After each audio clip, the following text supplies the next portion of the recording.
You're cordially invited to celebrate the birth of Sean Puffy Coat. They are saying that Oprah Winfrey and Diddy, they go way back.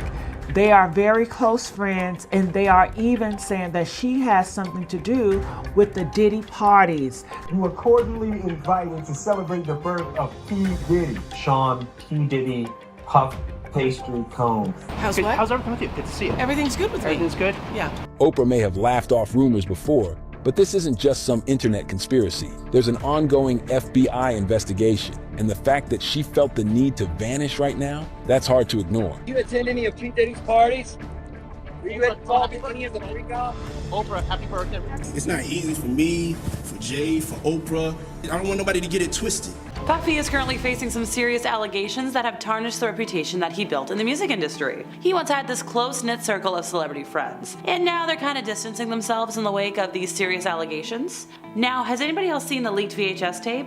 It was probably, I believe, an invitation to Puffy's 29th birthday party back in 1998, when I was like, And it's raised some eyebrows. Known for his love of partying, Puff Daddy has never shied away from going out and about while hosting such events, although, some, if not all, of his current legal troubles kind of stem from those gatherings. But the VHS tape, it's a 6-minute long video that serves as a time capsule from the peak of the bad boy era, and as kind of a reminder of how far Puff Daddy has slipped from society amid everything going on. And yes, Oprah's in it.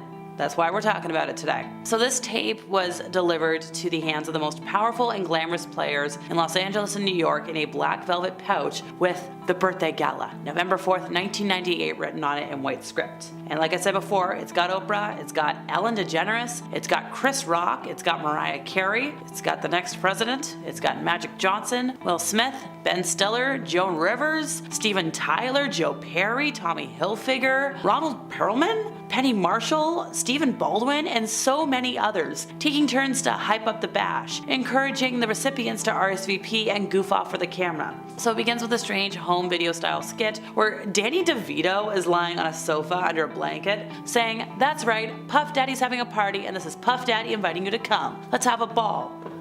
Danny DeVito, are you okay?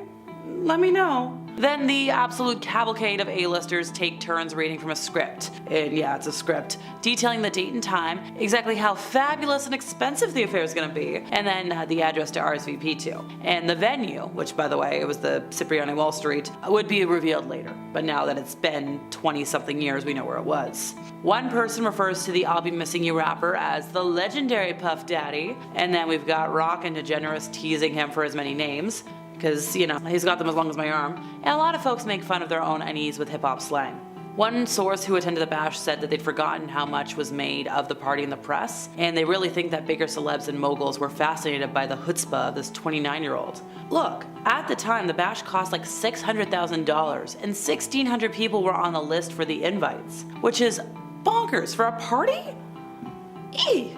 As well as those in the video, Henry Winkler, Aaron Lauder, Mike Tyson, Minnie Driver, Mark Wahlberg, Lenny Kravitz, Kevin Costner, Sarah Ferguson, Martha Stewart, Jay-Z, and Naomi Campbell were also on the scene. Folks have compared this to Truman Capote's black and white ball at the Plaza, and even though that party was like for la crème de la crème of society, Puff Daddy was celebrating the kind of high-profile commercial success and notoriety that knows no racial class or bounds. So folks are comparing it like old money versus new money. The Capote ball, old money. Puff Daddy ball, new money. So during an intimate discussion with Oprah, peeling away the layers of his complex life, Puffy kind of made folks curious by avoiding details about the origin of the Puff Daddy moniker. The conversation, which was for Oprah's O magazine, it was casual at the beginning. Like Oprah was like, how'd you get the name? And he said, it's a nickname somebody gave me. And then Oprah, being Oprah, was like, okay, well, I would like to know more. And then he was like, no. He's like, I've never told anyone that. And I know you get people to tell you everything, Oprah, but I can't look you in the eye and explain that one. He said, no more Puff Daddy.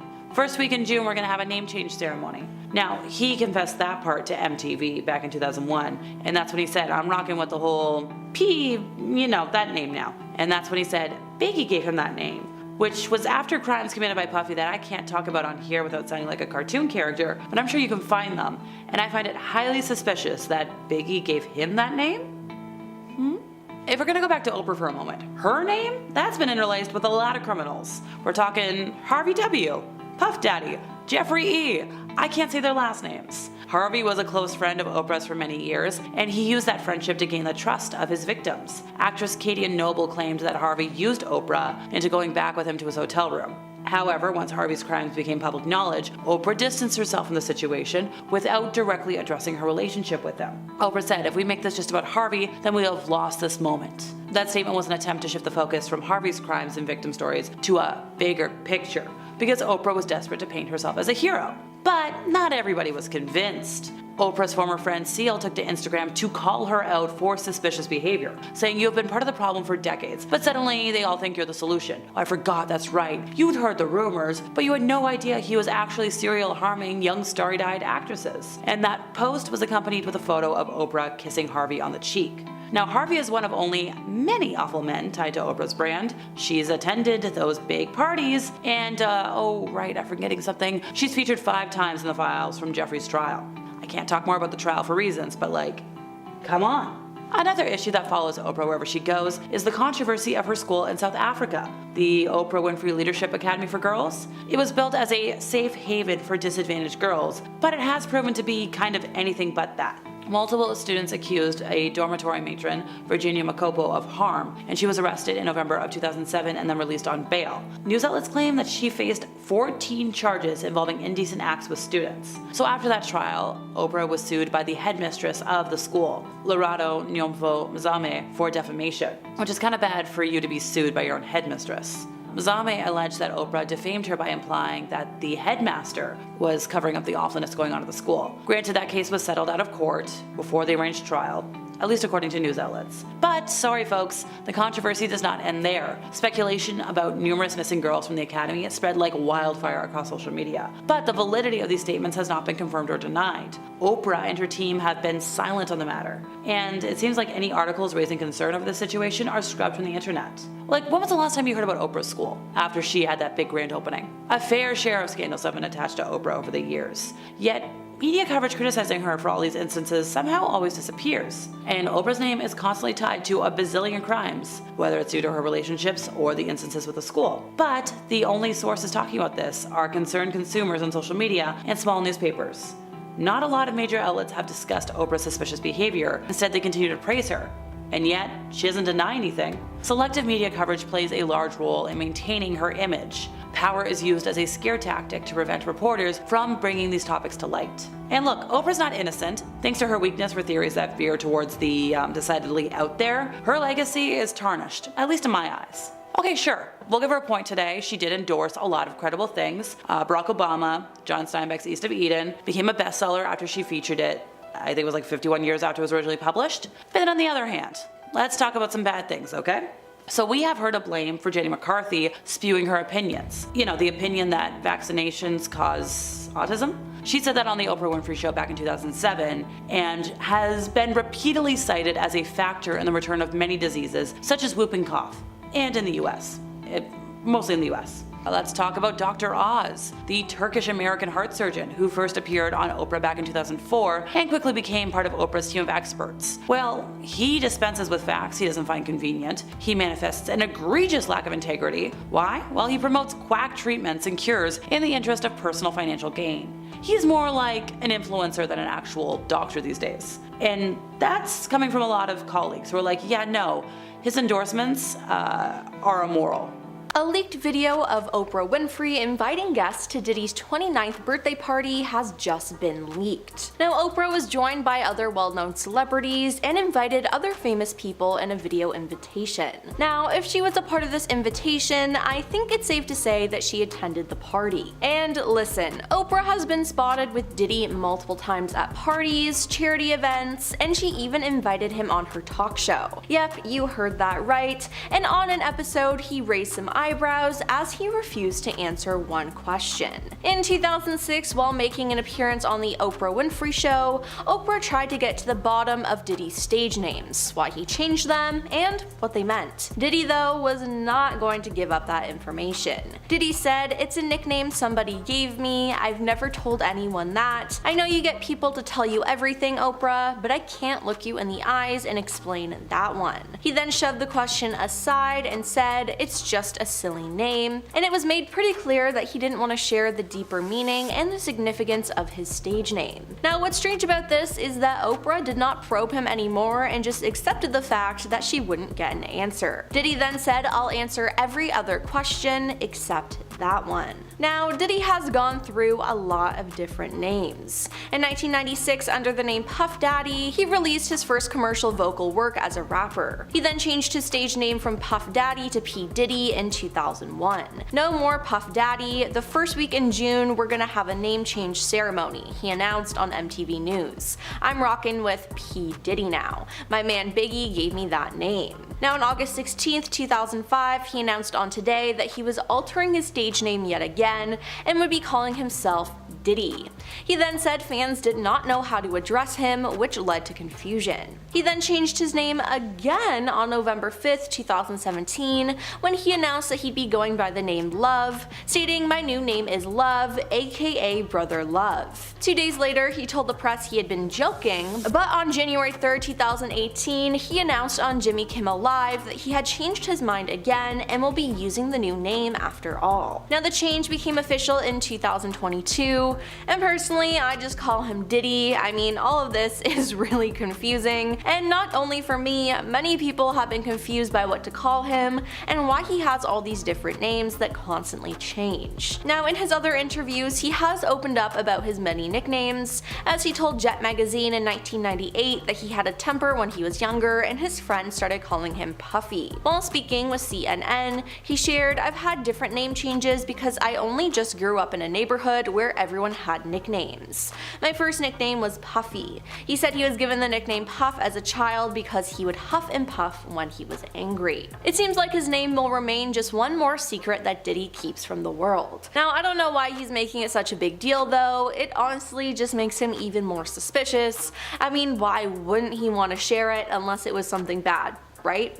I don't know. It's all just very, very weird. And of course, this isn't the first weird interview that Diddy has had, and looking back now, I can't believe we let him get away with so much of the stuff he did. Now, Oprah is rich and powerful in Hollywood, but she's surrounded herself with some questionable men, to say the least. She used to be really good friends with Harvey Weinstein, and well, we all know what happened to him. Now, some celebrities called her out for this, as Rose McGowan tweeted a photo of Oprah and Harvey together, saying, "I'm glad more are seeing the ugly truth of @Oprah. I wish she were real, but she isn't. From being pals with Weinstein to abandoning and destroying Russell Simmons' victims, she is about supporting a sick power structure for personal gain. She is as fake as they come. #Lizard." Now, Rose isn't the first person to call Oprah out on this, as her former friend Seal made a post when Oprah said we should focus on the bigger picture instead of Harvey's crimes and victims. "You have been a part of the problem for decades, but suddenly they all think you are the solution," Seal said. "Oh, and I forgot, that's right. You'd heard the rumors, but you had no idea that he was actually doing these things to young starry-eyed actresses. My bad." Now, Snoop Dogg has even made multiple posts calling out the star. Now, you know it's bad when other celebrities and her past friends are calling her out. It seems like Oprah has a pattern of hanging out with these types of men, and that begs the question, has she been involved in any of these crimes? I mean, she had some pretty sketchy things come out about her all-girls school that she started in South Africa. The Oprah Winfrey Leadership Academy for Girls opened in Johannesburg in 2007, and it was founded with $40 million of Oprah's own money. But less than a year later, 6 of the 152 students who had been personally selected by Oprah to attend the institution came forward to accuse dorm matron Virginia Tiny McGobo of mistreating them. Now, she was arrested in November 2007 and released on bail, and she faced 14 different charges. It seems like Oprah and the organization did not look into who they were hiring and how the operation was running on a daily basis. Now, it's so sad because this could have been prevented. Now, following the first trial, Oprah was then sued by the headmistress of this girls' school for defamation. She alleged that Oprah defamed her by implying she was covering up the mistreatment going on at the school. However, the case was later settled outside of court before the arranged trial. That's not all that happened there though, as in 2009 there was another scandal about mistreatment. 7 of the school students were suspended for harassing their classmates. The New York Daily News also reported that the alleged perpetrators also attempted to entice their classmates into lesbian relationships. A South African news outlet also revealed that one of the girls demanded her victims lie to the police about what happened. There have also been rumors that girls have been going missing at the school, never to be seen again. Could Oprah have been taking the girls for her own use? I don't know, but it's just weird overall. Not to mention that parents have also come forward with complaints about the school. In March 2007, some parents complained because they were only allowed to visit their children once a month, and the girls were only allowed to use their cell phones on weekends. One parent said, "It's a nightmare. We had only 2 hours to see my child. Surely this isn't prison or an institution." Another mother said her homesick daughter was very upset over the rules. "Michelle phones me in tears sometimes, and then I don't know what to say to her." Shockingly, the school is still up and running, which is crazy considering all the scandals that have happened there, and I would honestly never send my kid there, as it seems like there's more bad than there is good, and it wouldn't be worth it. Now, Ray J, who was friends with Diddy, has spoken out about some celebrities that are paying off their victims when it comes to freak-offs. Now, could Oprah be one of these celebrities? Ray J said, "I'm hearing about artists paying victims to keep their name out of it. Somebody has the truth, somebody pays you to keep it quiet, and hopefully that money you got paid secures your happiness while you watch the lie continue to succeed." Interviewer Harvey Levin then pushed Ray J by asking if he knew anyone personally who had been offered money to stay quiet. The songwriter replied, "Here's the other way around it, Harvey. I'll give you money, please don't talk." He then claimed the high-profile individuals are reaching out to him, alleging they want to talk to me about what happened to them, they call me, they feel like they can trust me. Levin then asked if those contacting Ray J are high-profile celebrities who have an affiliation with Diddy, and he responded, "Yes, that's exactly what I'm saying,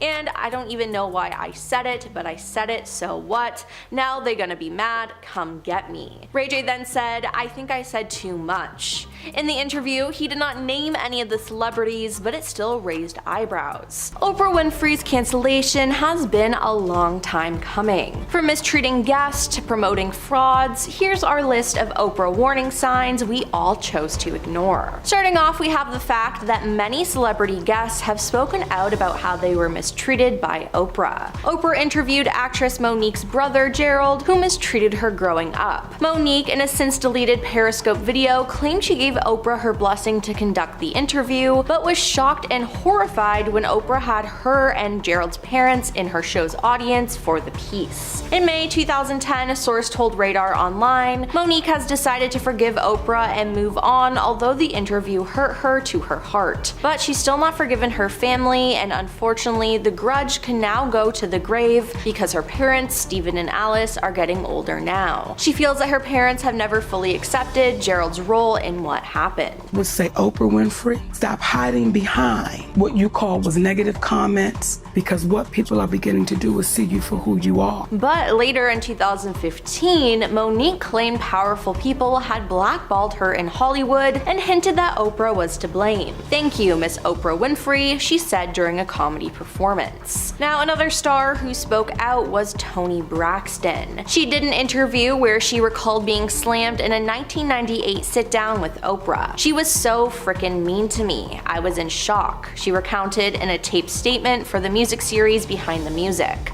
"I couldn't believe it because I loved her so much. She pretty much reprimanded me." Now, as Toni remembers it, Oprah's shaming of her didn't end there. "She made me feel this big," she added. When people are coming out and saying that they had a horrible experience on your show, that's a huge red flag. Now, if that's how celebrities felt, who knows how everyday people were treated. Then Oprah has also promoted and given a platform to fake doctors, including Dr. Oz and Dr. Phil. Oprah made Dr. Oz famous as she made him a regular guest, promoted his books, and endorsed his advice on her show. Now, she even gave him his own TV show through her production company. But it turns out that all he wanted to do was make a quick buck and not actually help people. In 2018, he settled a $5.25 million class action lawsuit related to his boostering of bunk diet pills without admitting fault. Now, according to another provider's review of a sample of Oz's episode, episodes, about 78% of the doctor's statements didn't align with evidence-based medical guidelines. If Oprah didn't give him a platform, then he wouldn't have harmed people like this. Now the same thing goes for Dr. Phil. He first came on the Oprah Winfrey Show in 1998 and soon began appearing in a regular Tuesday segment to offer relationship and life strategy advice. Now in 2002, he launched his own syndicated daytime talk show, Dr. Phil, a spin-off of his segments on Oprah's show, which was produced by her Harpo Productions. Now it turns out Dr. Phil is a phony. While he did once hold a therapist license, he doesn't have one now. He hasn't had one since 2006, and even then, it was in the state of Texas and not the state of California where his show is filmed. But according to Dr. Phil, he doesn't need one. I retired my license, I don't need a license, I've chosen to pursue a different course and use of my education, he said. Now his show has been full of lies and he's been seen taking advantage of and manipulating guests. It's just horrible that he has a platform, but again, these two men rose to fame because of being endorsed by Oprah. There's also the fact that Oprah has exploited some of her guests that she's had on her show. In 2004, Mary-Kate and Ashley Olsen were guests on the Oprah Winfrey Show, and Mary-Kate had been hounded by the press about her weight at this time, with intense media speculation that the star was suffering from an eating disorder. During the interview, Oprah says, "I know there's been a rumor that has recently surfaced that's really upset you." Now Mary-Kate and Ashley were both clearly taken aback by the question, and a tense moment of silence followed by Oprah saying, "You know, the one about eating." Now Mary-Kate was so thrown by the line of questioning, she looked almost on the verge of tears, and Ashley jumped in to rescue her. "Yeah, you know, people are going to write what they're going to write," they say. Now after some awkward back and forth, Oprah asked the Olsen twins what dress size they are, and they reacted uncomfortably by saying, "I don't know." Now it was obvious that the questions about their body was uncomfortable, but Oprah still pushed. When they said they weren't sure, Oprah hit back sarcastically saying, "Oh, you're not sure? That's so interesting." Later that same year that the Oprah interview aired, Mary-Kate checked into a rehab facility to seek treatment for a food-related health disorder. Now Oprah should be ashamed of asking that, as it probably fueled Mary-Kate's problem, and it was honestly just so gross, and Oprah has never apologized for it. Oprah has also been known to help frauds on her show. Now it seems like she and her team didn't vet their guests as well as they should have, and that was evident when it came to Charlene Zimmerman in the year 2000.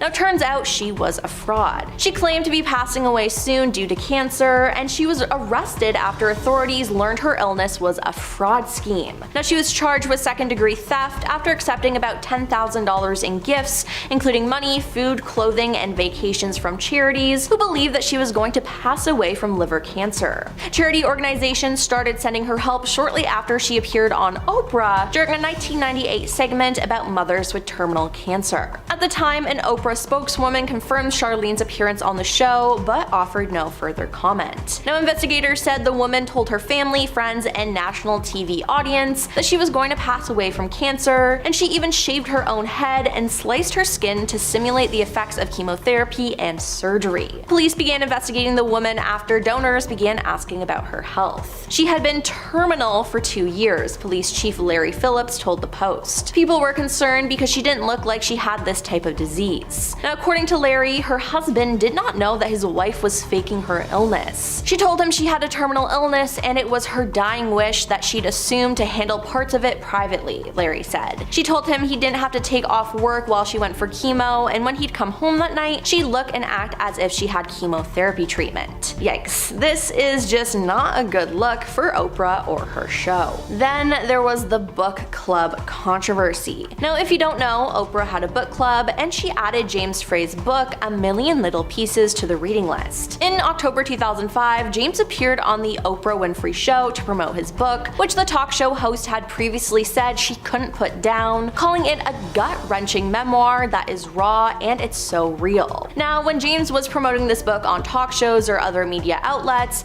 it was referred to as a memoir, but large parts of the stories were later found to be exaggerated or fabricated, sparking a media controversy. Now this was discovered after an investigation conducted by the Smoking Gun. They determined that James had actually fictionalized some of the story, so he was caught lying, and the fact that Oprah promoted it again was not a good look. Controversy arose after Oprah initially defended the book, but she later confronted James on her show show in January 2006. She began the live program by telling him, "It's difficult for me to talk to you because I feel really duped. But most importantly, I feel that you betrayed millions of readers." Now, James admitted to Oprah that he had altered and embellished details of his story, including the fact that he had been in jail for just several hours, not 87 days, as stated in his book. Now, Oprah also confronted the publisher of A Million Little Pieces, saying her staff had been contacted about possible inaccuracies in the book, only to be told that the publishing company stood by James's story as a work of non-fiction.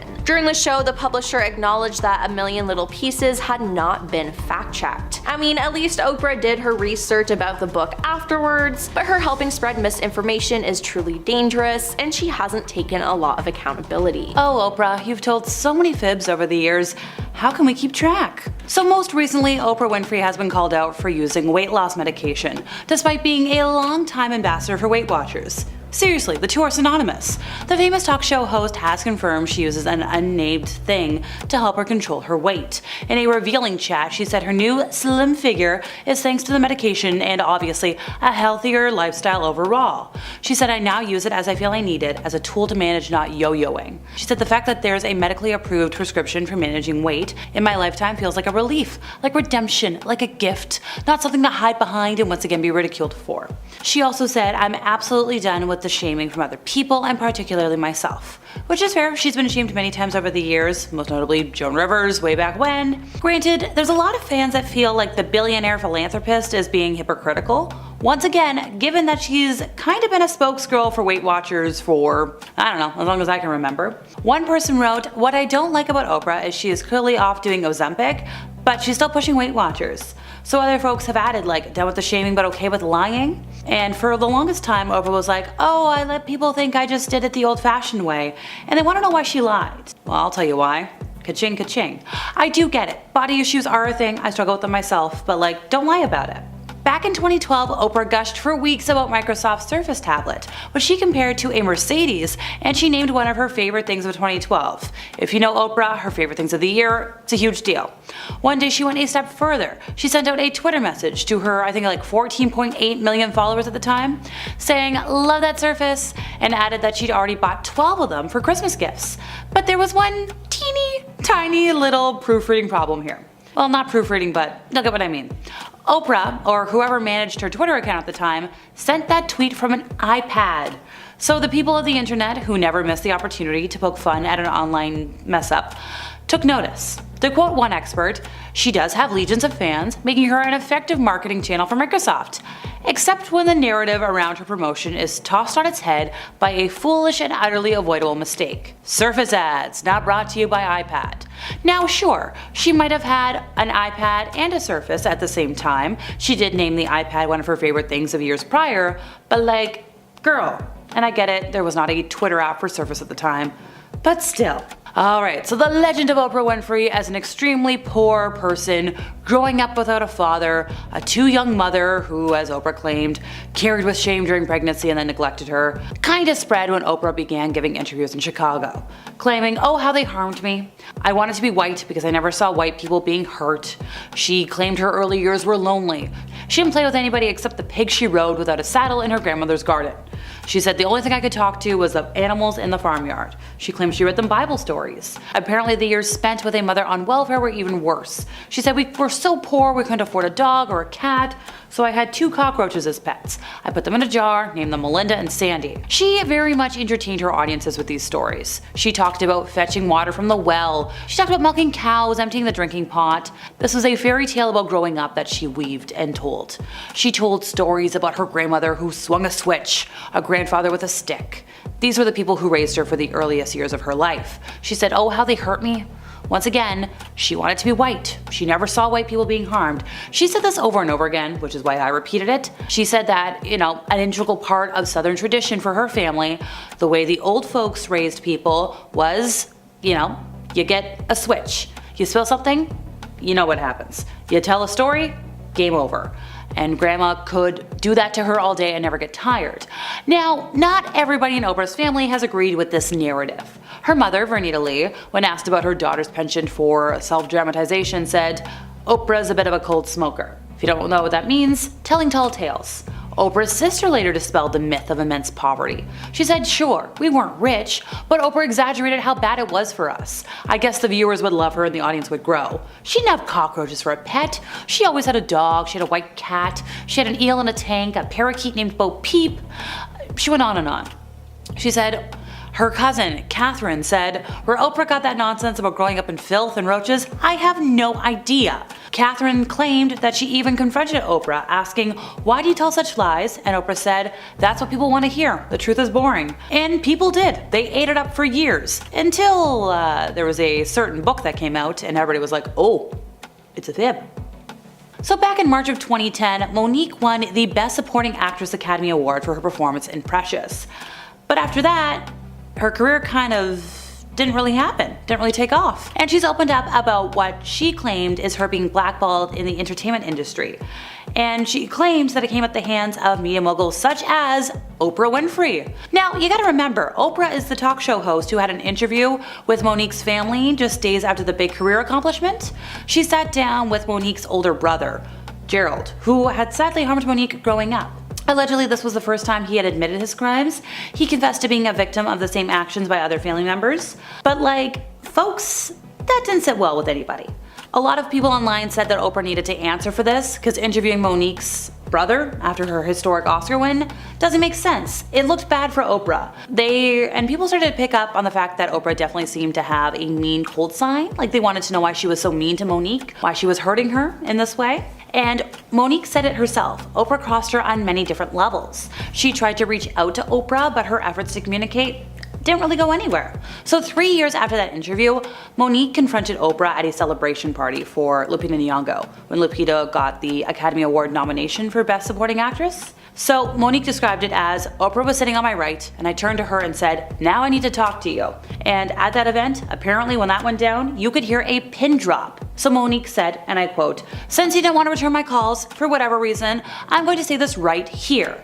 She asked, point blank, Oprah, why did you invite my family on the show? Because Monique wasn't really talking to her family at the time. And then Oprah tried to play it off. She said she had no idea the entire family was going to show up. She said, I didn't know anything about that. And then she added, and this is my favorite quote of all, folks, if I've done anything to offend you, I apologize. Which is such a non-statement. It's like, oh, I know I offended you. But if I did anything to hurt you, yes, you did. Just say you're sorry.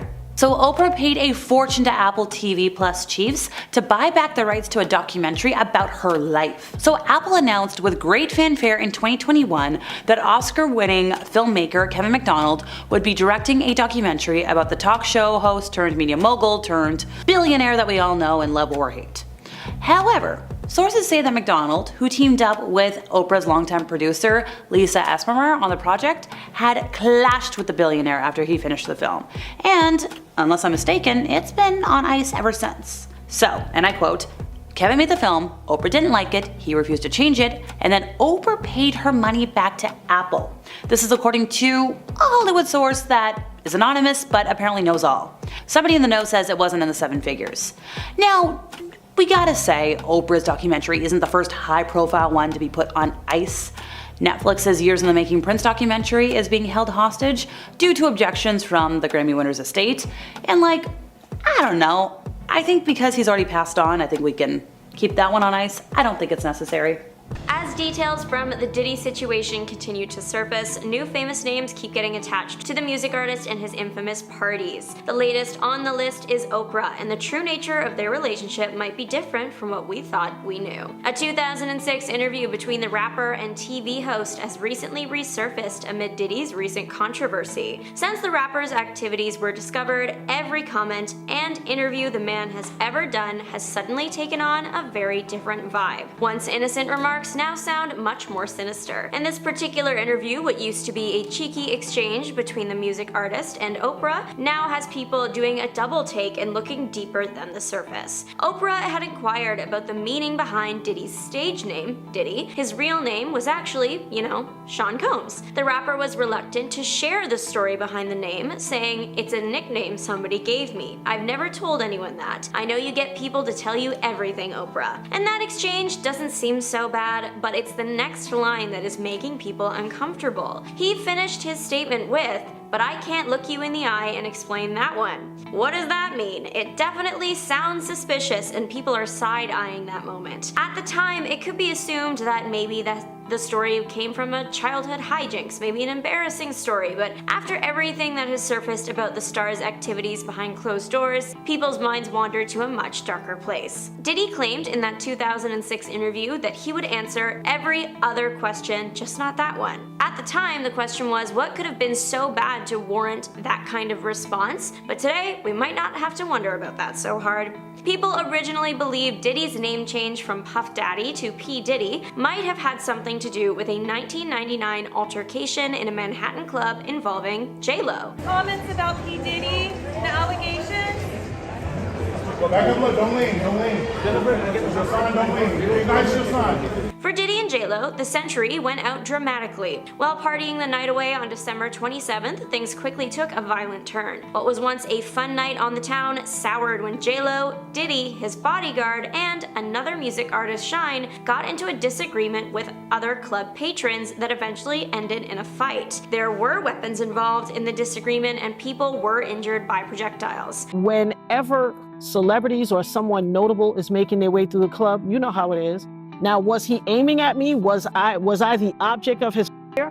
Absolutely not. I should not have been, because I didn't do anything to him. After Diddy and J-Lo had fled the scene, they engaged in a car chase with police before being apprehended and taken into custody. While J-Lo was released and cleared of all charges after 14 hours, Diddy wasn't so lucky. He was sent to trial and eventually was also cleared of all charges. The only person not cleared was Shine. He did serve jail time. Now, years down the road, and Diddy is back in hot water and once again facing jail time after being faced with over 24 lawsuits accusing the rapper of being violent and acting in an inappropriate manner towards his victims. After a raid of the rapper's home, he was discovered to have owned over 1,000 bottles of what was rumored to have been baby oil. The potential jail time this time around for Diddy is potentially 15 years to life. A.D. Carson is a professor of hip-hop in the Global South, currently teaching at the University of Virginia, and he used his expertise to comment on the Diddy situation and how his rise to fame worked. He even referenced something called the Diddy phenomenon. Diddy's parties, stories from them, about them, they're everywhere, but none of his parties are as famous as the one he hosted every Labor Day. It was called the White Party because everyone had to wear white, because, well, it's Labor Day. In a 2006 interview with Oprah, Diddy actually let the TV host in on why the party existed in the first place, saying, "I wanted to strip away everyone's image and put us all in the same color and on the same level." Considering this party was attended by everyone from Paris Hilton to Beyonce to Leonardo DiCaprio, it makes sense why he would want to get everyone on the same page. Professor Carson's comments on Diddy pair well with the sentiment the music artist shared with Oprah that year. In Carson's words, rappers kind of operate with symbolic value to people. That's the Diddy phenomenon. Carson went even further and claimed that because Diddy eventually grew into a person that had a huge influence over black culture, it made him someone that other black celebrities wanted to be around. Diddy and Oprah were pictured partying together at the Met Gala after party in 2010. Other famous faces featured from those photos included Pharrell and Usher. Usher and Diddy have a, now, troubling history. Usher was signed to Diddy's record label and sent to live with the rapper when he was quite young. In 2004, Usher recounted to Rolling Stone that his time spent at Diddy's New York home was interesting and introduced him to a whole new world. A world that Diddy is currently being accused of forcing on people now. So, yeah, years down the line, Usher's comments from this interview are seeming pretty horrific. Since that interview, the star has stayed way quieter about his time spent in Diddy's home. This isn't the first time, though, that Oprah has found her name tied to some questionable characters. She was famously close to that guy who shares a name with a burger place and whose last name rhymes with Leinstein. She was publicly called out by Seal for her relationship to this person. The man posted a picture to his Instagram, the top image showing Oprah kissing this person on the cheek with the text, "When you have been part of the problem for decades," and then the bottom image showing the person engaging in conversation with Oprah and another woman, this one with the text, "But suddenly they all think you are the solution." Seal added his own caption to this photo, calling out an individual for hearing the rumors but not doing anything about it, and implying that the person was pretending that they didn't know what was happening. While Seal didn't explicitly name names,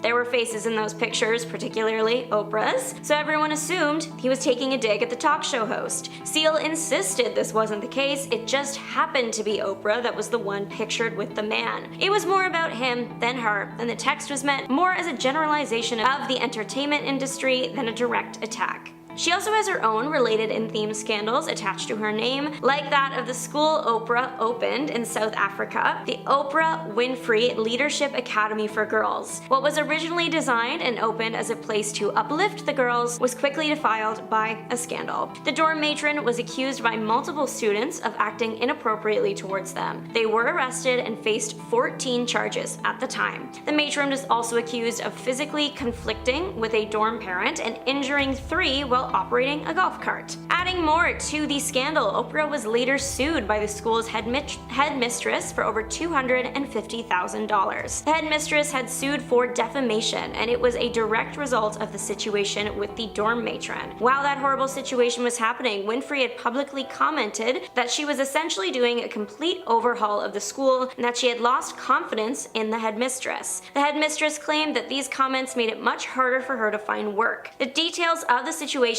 are messy. Court papers from the case read that Winfrey had planned to hire nurses to act as the dorm matrons. However, the headmistress went a different route and, per an article from CBS News, hired 8 young women from a local company called Party Design. Winfrey's lawyers at the time wrote about this decision saying, "These young women were later found to be totally unqualified to handle the position, something the headmistress had been warned about." The 2 women were expected to settle this in court, but instead came to an agreement privately shortly before the date. Though there are things that the TV host should be held accountable for, there have also been many false reports made about her in recent months. It was recently reported that longtime friend of Oprah's, Gayle King, had filed a lawsuit against the TV host, but there are actually no facts backing this. Another fabricated story that made its rounds was that Oprah was arrested last month after being accused of some stuff by Diddy, but that was also proven to be false.